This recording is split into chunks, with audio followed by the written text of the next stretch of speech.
You know who else was watching January 6th and his violent cult attacking another branch of government? The Supreme Court was watching.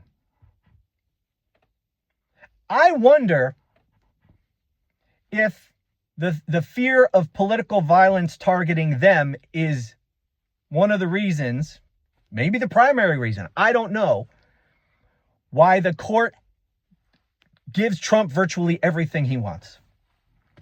Because it didn't always used to be like this. This same exact court ruled against him in his bogus stolen election challenges following the 2020 election. They shot him down.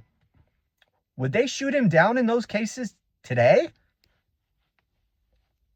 I don't think so. Something changed with them. They used to rule against Donald Trump all the time, including in another very important case that came at the end of his first term. And that is the district attorney of Manhattan, Cy Vance, had been trying for years to get Donald Trump's bank records and everything to prove this fraud case against him. It went up to the Supreme Court twice, and both times the Supreme Court ruled against Trump. And Cy Vance got access as a result of that decision to all his financial records, which would prove the fraud.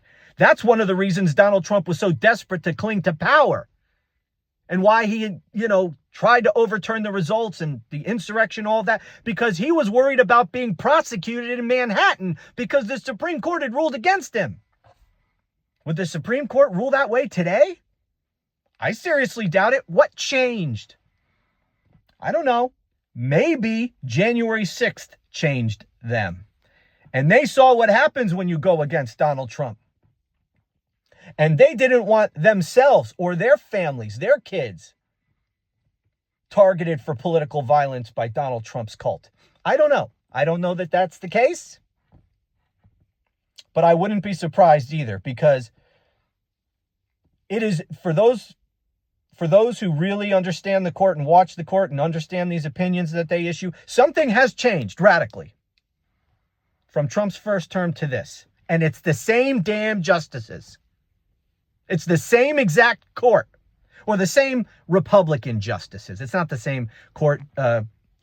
Biden put Ketanji Brown Jackson on the court, but it's the same Republicans on the court today as were in place at the end of his first term, who ruled against him in really important ways.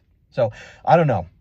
But I wouldn't be surprised if fear of political violence even now controls the Supreme Court.